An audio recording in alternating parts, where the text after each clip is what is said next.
Today, let's talk about Christopher Crocodile. Pretty, drawn animated TV show from 1993.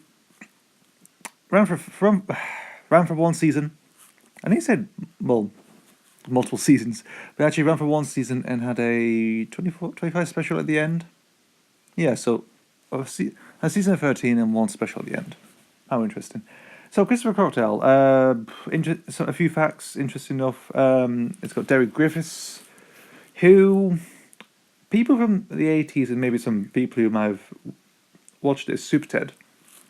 Obviously, he became sort of like a little bit of a well-known name with Super Ted, being the voice of Super Ted, along with John Pertwee, who played Spotty, and that did well in the 80s.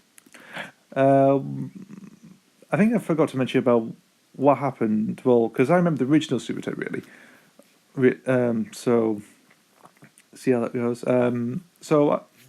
Super Ted was a big hit, obviously. So around 85, 86, it was successful. It ran for about 3 seasons, very much. Did well, interesting stories, which are good.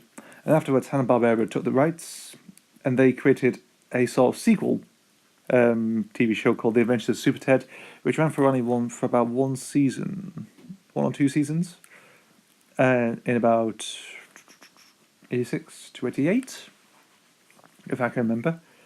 And obviously, and afterwards, that fell apart. That little subject never really came back after that, really.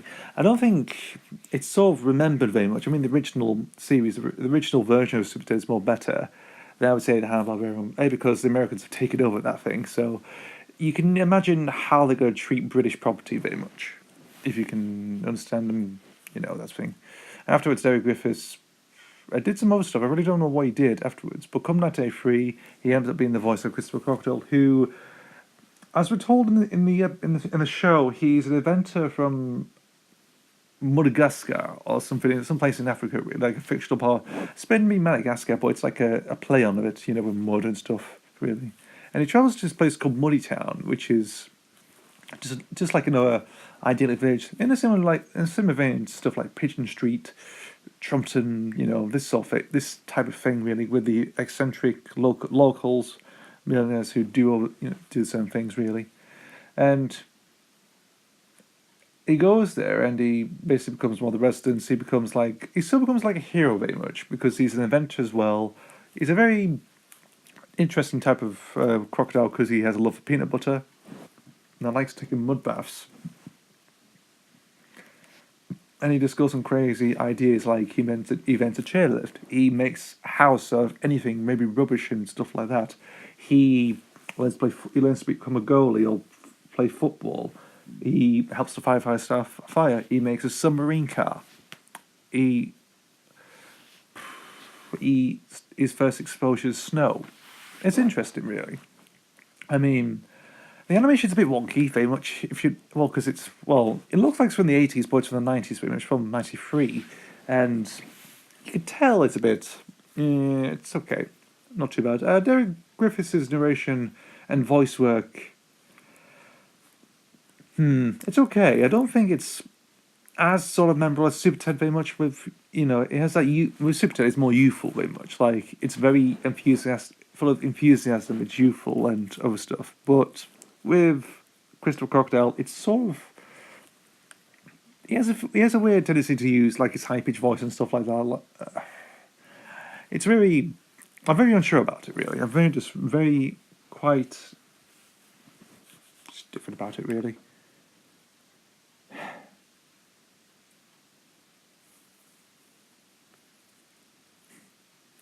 Yeah. So, my understanding of Christopher Crocodile basically came from seeing. I think I saw the car boot one time, and I remember seeing a VHS. It was a yellow VHS. My Little The Adventures of Christopher Crocodile. I just saw the cover, really. I mean, this was maybe dating back years. I didn't really bother looking at it, really. I just saw a picture of him waving. I remember that. It wasn't until years later that I saw it again and I found out. I was more intrigued what it was, the VHS in particular, what it was about, really. And, Yellow has a crocodile, ventures in a town. He's an inventor. He does other stuff like he does time machine, goes to the seaside, he does snow, he invents a subcar, he invents a chairlift, he builds a house, this sort of thing. And I was very intrigued by it actually, and I remember seeing an advert of it, which was from '94. Had a very obscure theme tune, very much like, I don't know if you count like a very obscure ska song, but I just thought interesting. It's just very big catchy, really. But well, I start looking now and think, no, it's okay. It's not bad. It's not perfect anyway, but it's not bad either. Really, it's sort of middle of the road. Like you have it's just basically doing some. Maybe there's a little bit of stuff there you might think, oh, that's done before, hasn't it? But yeah, it's kind of baffling because I don't really know what to think about it now. Yeah, too much silence. Anyway, I've been talking about Crocodile, but when I say free, it's another one of those one-offs that came about in the '90s. It's it's quite forgettable sometimes, really. I mean, people don't really know the show very much. I mean, it was just a one-off and never to be seen again. Although a couple of DVD releases have been released of said character, but after that, nothing really. So it's been stuck in the mist of time with a big bulk of other stories about other stuff, more inventors, anthropomorphic animals doing their own thing, really. And either it's even 2D animation or stop motion, or an occasional 3D if you are heavily into '90s. Anyway, thanks for watching. I'll see you for the next video. Thank you. Bye.